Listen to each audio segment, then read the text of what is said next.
And Luke's addiction started with a prescription after he had his wisdom teeth removed, and then went on to get dry sockets and was prescribed more opioids. That's a common path. But there are other really, culturally, I think a lot of our communities, young people have this sense, as we all did when we were young, of invincibility. Like, this isn't gonna hurt us. But they are putting things in drugs now that kids can't even fathom. So in the last few years, right after Luke died, we actually went to the high school and said, can we please donate Luke's memorial fund to inserting a health curriculum? And they said, we don't really have a problem here. But it's a problem in every high school in the state of Minnesota. It doesn't matter if you live in Marshall, Minnesota, or Bemidji, or Rochester, or Wayzata, or Orono, or Minnetonka. So with an incredible group of young people, because young people are way more inclined to listen to young people, we have talked to about 25,000 high school and community members in the last 2.5 years. I have nothing to gain by doing that other than to keep other families from feeling the pain that I feel every day. It's crazy. I hadn't seen the clip because that was the day that she was finally convicted. I have spent the better part of the last 3 years in courtrooms and hospital rooms and classrooms. And we can do better for our youth and for the people that we love. So this not talking about it, I can tell you that Luke was in recovery. He called me from where he was going to the university down in Arizona, and he said, Mom, you gotta go to the police, and you have to tell them about this person, Max, who died. And I'm like, Luke, I don't even know Max. Well, I don't really know him either, but he died, and I think they left him. So it's really important that you do that. And I have to tell you that Liz Collin is one of the people who helped move things along, because I went to the police long before Max died even, long before Luke died. And I sat on the sidelines and I knew that more people were dying. At the end of the day, when she was finally arrested, probably 10 people had lost their lives just from her. And that's the icky part of the story. That's not what I want to focus on. What I want to focus on is the fact that when Luke did die, he had been in recovery for several months, but people who struggle with this disease, because addiction is a progressive, chronic, sometimes recurring brain disease. And like any other disease, the longer it goes untreated, the harder it is to overcome it. Luke's addiction was 2 quick, fast, and furious years, and about half of that time he was in recovery.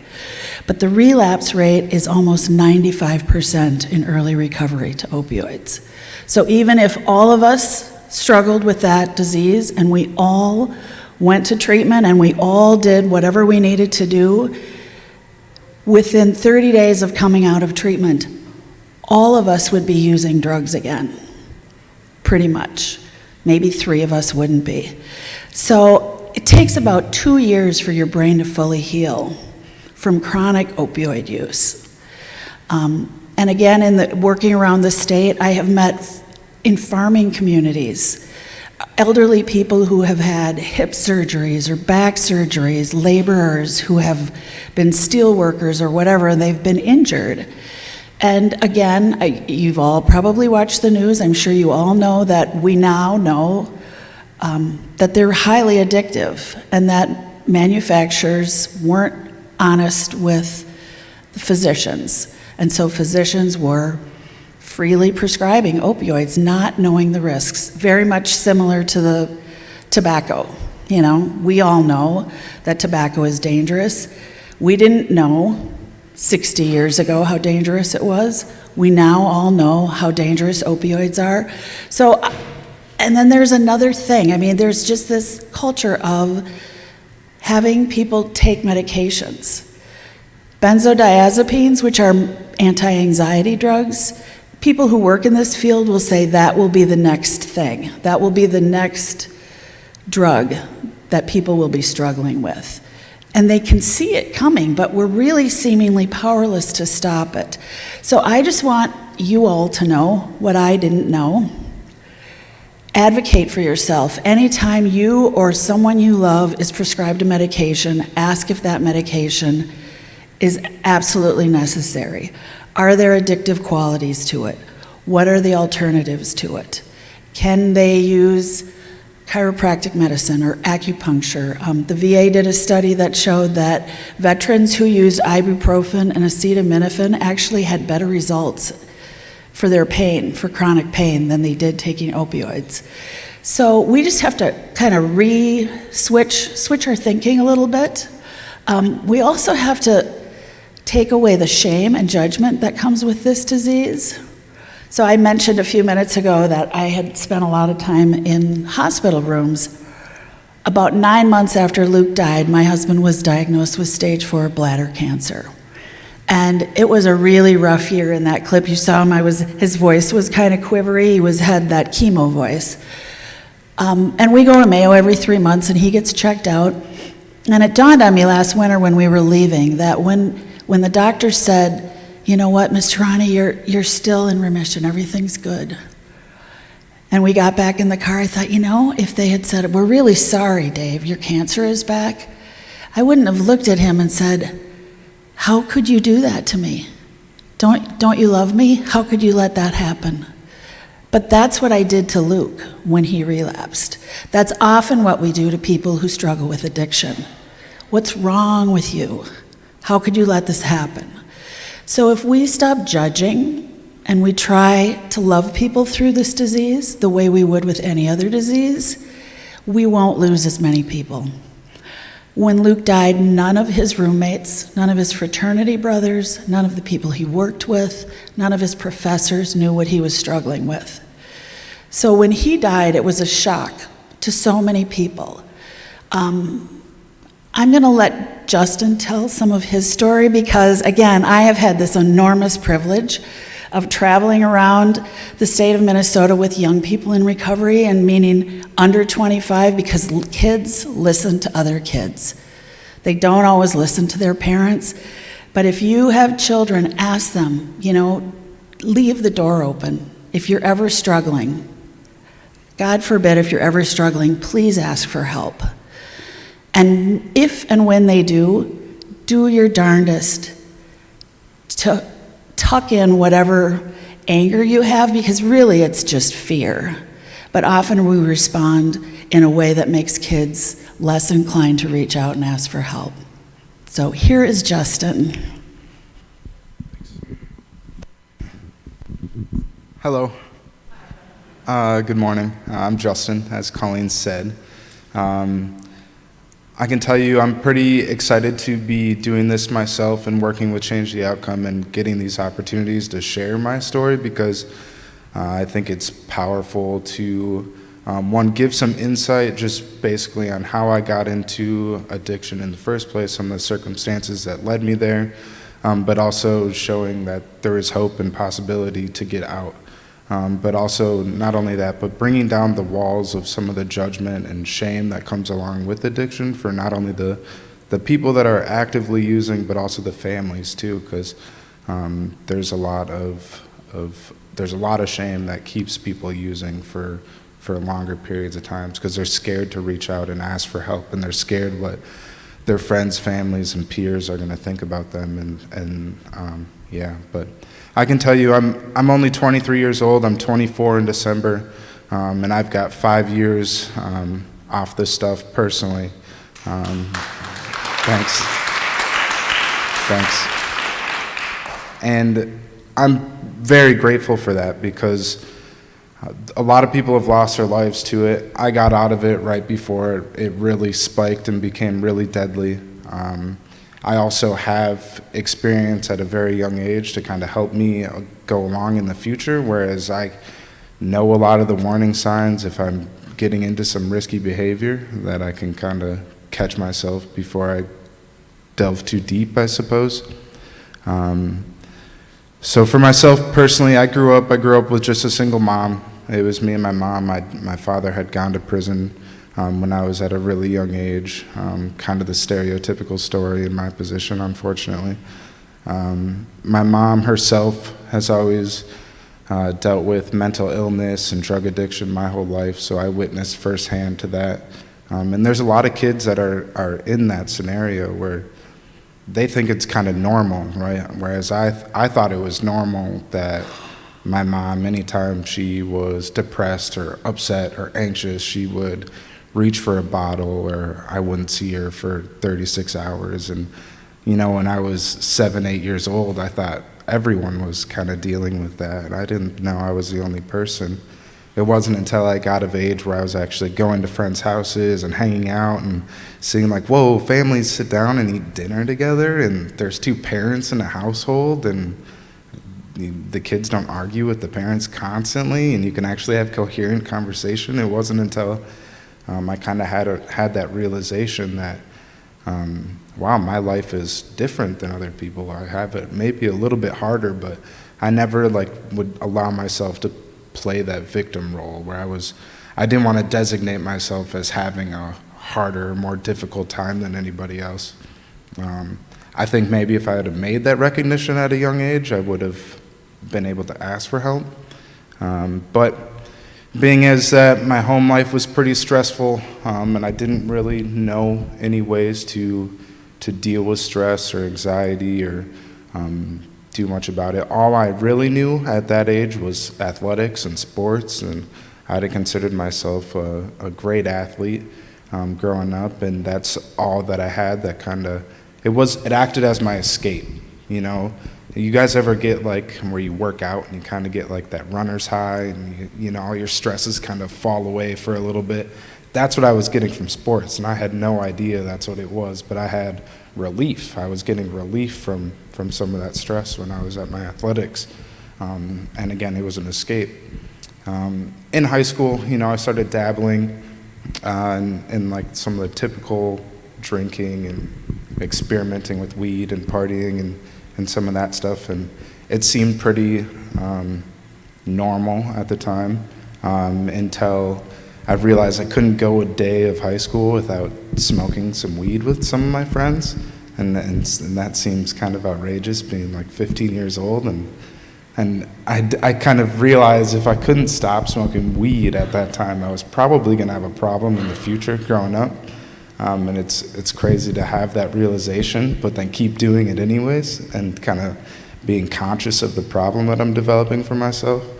At one point, I got myself in trouble in school, and I think one of the worst things you can kind of do to a person, not that I don't take responsibility for, doing the things that I was doing, but I think the worst thing you can do to a person is take away, one thing that they love, and for me, it was sports. I got myself in trouble with school. It was my first time ever getting in trouble. They were kind of like, all right, you're the captain of our football team, you're the captain of our wrestling team. We can't have that, it's unacceptable. I was kind of made an example of, and they kicked me right out the door of the school. It was right after a football season, so kind of the middle of a school year. At that time, not going to school, I was getting tutored. I found myself just hanging out with other kids that weren't in school, and you can kind of just imagine the things that we were up to. If we're not at school, it's probably not anything good. And getting kicked out of school for me was it was a major catalyst into my addiction, because one, I didn't have the sports, the things that I love, the things that gave me stress relief and relief from some of that anxiety and things like that. And two, one of the biggest things I learned in addiction is the fact that you are who you hang out with. You are a culmination of who you surround yourself with. And being is that I was with some shady characters, I kind of became one myself. And it wasn't long after that where I was hardcore addicted to pretty much any substance you can name. I was using anything I could get my hands on, I was using. Without it, I was sick. I was using essentially just to feel normal, to feel good. I wasn't using to get high anymore at this point. I was just using to not be sick. And kind of to reiterate some of the stuff that Colleen had said before is like in early recovery, it's pretty high rates of relapse when trying to get clean. And as a heroin addict, it's pretty easy to identify that you have a problem. You know, it's a pretty illicit substance to be using on a regular basis. So I identified I had a problem, but it took me about 12 times going to treatment, 10 to 12 times going to treatment before any of it kind of stuck. You know, it actually wasn't until the conversation of God came up in my treatment where it like stuck, because there was a moment where that conversation came up and I could feel literally in myself there was a hole that was unfulfilled. I don't talk about that much, so that one really hits home. But that time stuck when I realized that I was unfulfilled. For the first time, I realized I had more potential in this place, in this earth, and in this vessel, you know, to do more and offer more with myself and my experiences. And then, I guess basically from there, I kind of got my stuff together. I met Colleen, and she helps keep me on the right track. I can call her anytime I want. She's kind of become a second mom for me, and I'm very grateful for that because my mom still struggles. It wasn't until I really took myself out of that relationship for a substantial amount of time where we kind of got over the codependence on one another, because we were using. When we were together, we were both using, and we were using because we were together, sort of thing. So when we were in contact, it seemed like neither of us was any better off than when we weren't. So I had to totally not talk to her for a good year and a half to get my stuff together. But yeah. I think that hole is within all of us. And so, I mean, that's why I'm here, is because God fills that hole. So it's a cool thing that you found that because that is what helps give you hope. Mm-hmm. And the ability to go on and to have a reason for being here. And Colleen's gift that she shares with you and other young people is helping move you kind of through that. And like you said, Colleen, not going back to that shame place where, I'm a terrible person, I can't do it. And you know, with kids, it's such an easy place to go. I mean, that's kind of where you go when you are that age, right? You're like, ugh. You know, there's so much peer pressure, and what do I do? And just about everything you think about is comparing yourself to other, or wanting to fit in, or wondering, having the fear of missing out on something. Yeah, absolutely. Yeah, and so, I mean, drugs, man, that's easy. That's an easy get out of that feeling pretty fast. You can see why it's attractive, and if it's accessible. And as Colleen said, I mean, it's every school, it's every college, it's you know. Well, yeah. Is it on? Is this okay? Oh, so we're good. This is much better, actually. I don't feel like I'm getting all that booming sound. You know, we're used to being in classrooms, and we were at a congregation down in Prior Lake on Wednesday night, and we talked to about 300 people. One of the things kids are suffering right now. The suicide rate in Minnesota has gone up 25% for young people in the last few years. And 2 people are dying every single day from an overdose in Minnesota. It's not getting better. So when you hear about the rates of people, like it's getting better, the only reason it's getting better right now, that fewer people are dying, is because we have this drug. It's called Narcan. And one of the things that is so crucial for me is to educate people. We did not have Narcan in our house the day that Luke died. If we had had Narcan, we might have been able to revive him. This drug is saving In the first 10 months of the year, Minneapolis police, just the Minneapolis police, have revived over 1,000 people who have overdosed. They have saved 850 of those people because of this drug. You do not need a prescription for this drug. You can go to any CVS, any Target, any Walgreens, any Walmart. And for me, I run it through my insurance and I get 2 doses and it's $30. This is what it looks like. It's not a scary thing. You just squirt it up somebody's nose if they're overdosing. Right now, the drugs are so powerful because they're putting fentanyl in it that sometimes police are using 8 or 9 doses of this to revive someone. But the thing is, I mean, they carry 2 doses, but by the time they've given the first 2 doses, another police officer is there, and then the EMTs are there, and the fire trucks are there.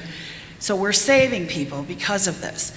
This is as important to have in your house when you come home from surgery as it is for somebody who has a dependency on opioids. Because people forget when they took their last medication. Even readily prescribed, appropriately, legitimately prescribed medications can cause overdoses. So if you know somebody, carry this with them. Carry this with you. Have it in your backpack. I met a woman a few months ago. She was getting gas at the gas station. And the gentleman in the car next to her, the dog was barking, and he was kind of nodding. His head was forward.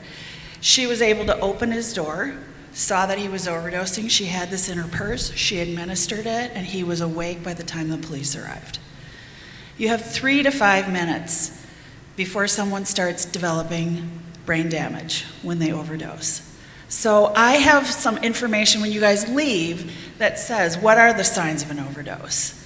It's got a suicide prevention phone number. It's got openings for, where you can look for treatment. But this is a really good thing. U.S. Surgeon General 2 years ago said everybody in the United States who can should carry Narcan. That's how awful this epidemic is. And people who use often go into public places to use. They use public bathrooms because they know that if they do overdose, someone will find them. So, how do the drugs actually, we just go back to Luke. In the beginning, there was the news story in WCCO, and the woman in the orange jumpsuit, Beverly Burrell. Yeah. And she, she was pervasive. She was earning $150,000 a month for over 2 years. And I actually, because I was the crazy mom, I followed Luke when he relapsed the summer before he died. And I confronted her. And I said, you sell drugs to my kid one more time, I'm going to ram your car. And every cop within a mile will be here. And she looked behind her, and she had 2 little kids in the back seat of her car. So people who are selling drugs oftentimes are people who are addicted, and they're just trying to keep themselves from being sick. In her case, she had no issues with drug use. She was strictly making money. She had a private attorney defending her in 5 different trials over 2 years. So what they're doing is they're adding this fentanyl to almost every substance. Last year in Minnesota, 80% of the drugs confiscated by the BCA, Bureau of Criminal Apprehension, all the drugs that they tested, that doesn't mean they tested all the drugs, but the drugs that they tested, 80% of them had fentanyl in them. Why would they do that, Colleen? Why would they have that additive? It is so highly addictive, and it is so, so cheap that it costs them nothing, and it gives those drugs a boost. So people who struggle with addiction want those drugs because they might actually feel a little bit of a high before they start getting sick again. The other thing that people don't know about, especially young people, are pressed pills.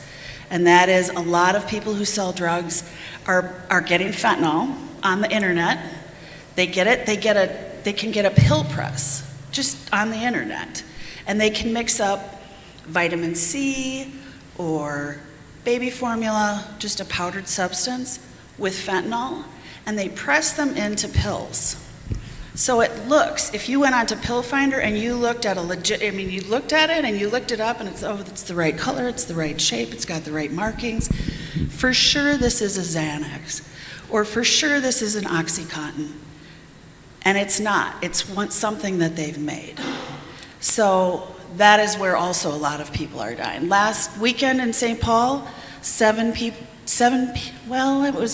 people overdosed in a 7-hour period. They thought that they were using cocaine, which they were, but there was fentanyl in it. So 6 of those people were revived.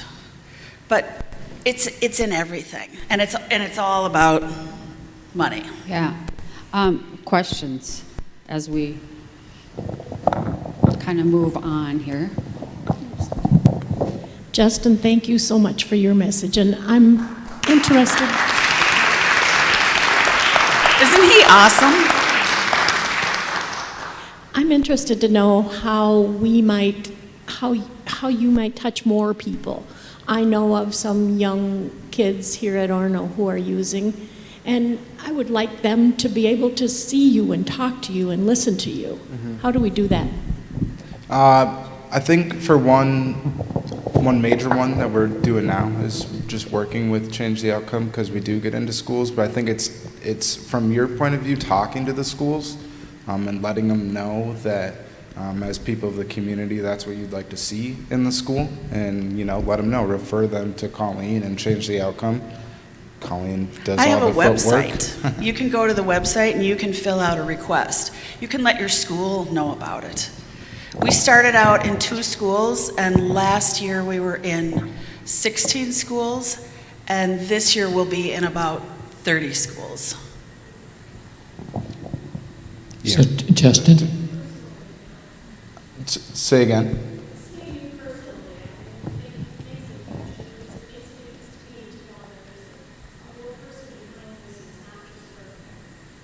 Yeah, no. I appreciate hearing that. I absolutely agree with that. It's not really real until you see it, or definitely. And I think that's where kids are getting the most out of it when we do get into the schools, is because there's like a pool of like 6 or 7 of us younger people that are in there doing a lot of the talking. And it's they pretty never neat. want to It's talk pretty to neat me see at the the end, reaction. which is totally fine, because I'm a mom. I'm the adult in the room. Well, and she doesn't want to talk to them either. They want to reach out to young people. They'll listen to the young people. It's peer-to-peer stuff. So part of this is your support system. We, as adults, and we, like Mary, and know so many people who have gone through this. And that support system is important. We need to keep faith in you, in our loved ones who are going through it. And never turn your back on these kids. Make sure that they know that you love them.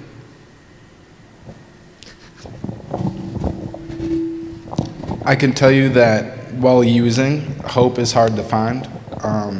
So anywhere you can get it, it's welcome for sure as someone in that position. So having people around you who are going to share that with you and express it to you is definitely important, because it's fairly easy to give up when you're in that position, when you're deep, dark in a hole, right? It's pretty easy to give up when you're at your lowest low. So you're looking for it anywhere you can get it. Justin, there was something else that is very important here, and that is how the school treated you. You were expelled and taken away from the thing you loved, which would have been a source of strength for you, and there wasn't the proper counseling, and that's something that we as a community need to really look at, is the fact that we're not supporting our children the way we should. Yeah, that's a good observation, because as predisposed as I was to developing addiction myself from my home life and my mom and my family and how rampant it is in my family. That was the biggest catalyst to me getting into it myself. Developing a full-on addiction was when I had nothing to do or nowhere to go with my time. And again, hanging out with the people that were in similar situation. And I went to Chaska High School, so it's clear where I went, and you may have seen them in headlines recently. I don't know how prevalent some of that really is, but in my experience, it definitely acted as a catalyst, yeah. Is Narcan used on all the different types of drugs?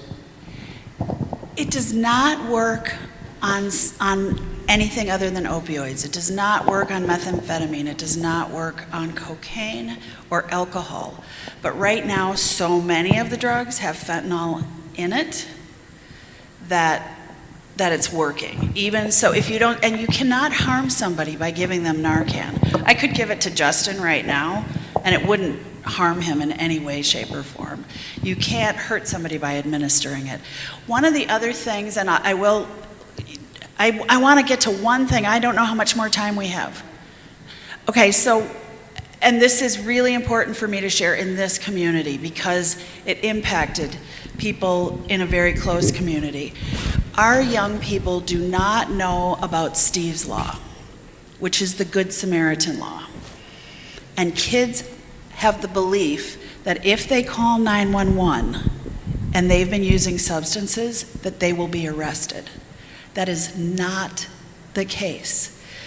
People who call 911 for someone who is overdosing has limited immunity. It means if they don't have a backpack full of drugs that would last the next year and a half, they will not be arrested if they call 911.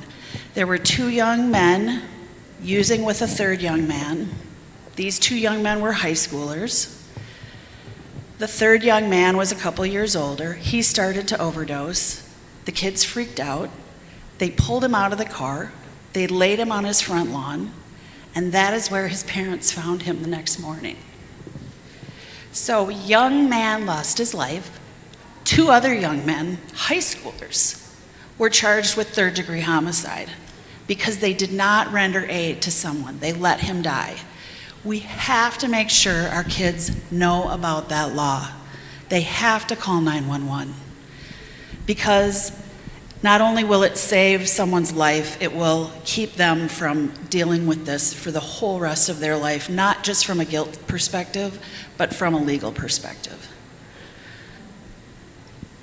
Are you working with the Minnesota State High School League to educate on this process? Because the eligibility things are structured on behalf of them for, whether it's football, basketball, swimming, whatever, and school administrators and extracurricular directors. I have tried very unsuccessfully to work with them. I have reached out to them. We actually, when I started this work, I was working with the FBI, and they had a film that was really geared toward much older people, and it wasn't relatable for young people. So 2 years ago, we made our own film. It's a Minnesota documentary, and 80% of it is from young people. It also has court judges, drug court judges, law enforcement, doctors, Dr. Lee from Hazelden, all those different perspectives. I invited a couple of the leaders from the Minnesota High School Athletic. Is that the league? Yep. And nothing ever came of it. So, and for me, I have learned, there's no time like the present. And so I'm not going to bang my head against the wall trying to get in to talk to people who don't want to hear this message. I'm going to count on all of you to go home and talk to somebody else about it, because that is how change happens. When Luke and Justin were in their addiction, the messages that they were hearing is death, jail. Death or jail, what's it going to be? Those are your options. People were not really saying, you can recover. You can get well. You can go on to have a big, beautiful life. So we need that message of hope. I think that is important to reiterate. That is my personal objective with this is opening up the conversations about it, because I think it acts, one, as something to help someone, say, who's struggling, help them open up and get some help, but two, it acts as something that's preemptive. If I was, say, 12 years old and, it was a conversation that I was getting used to throughout my upbringing, does that make sense, about, say, drugs and maybe mental illness, and just being open about some of those different things, it would be a whole lot easier to come forth when I'm find that I'm struggling myself. So I think, for me personally, the conversation and bringing down just the walls of shame and judgment, to say it again, because that's how important I think it is. But Thank you. This has been great. And I think the people who came, I felt like I was pulling teeth trying to get people to come. Because, as you said in the beginning, it's not a message people want to hear. Oh, that's a downer, that's depressing. I want to hear something that's uplifting. Well, it is uplifting in the end, and it can be. And so, I don't know, maybe we do this again and everybody tries to get another person to come, another young person to come. And in November, we're moving into the gym. And so maybe we're at tables and we can discuss more, because this is a big deal. We will be sharing this particular presentation on Facebook. Share it with your friends. When Colleen's movie comes out, which documentary, it's ready. Come and show it. Okay, so yes, we can show the doc, and I saw portions of it, and it's very good. I'm always pushing that. She's so good at it. Okay, thank you so much for coming. thank you.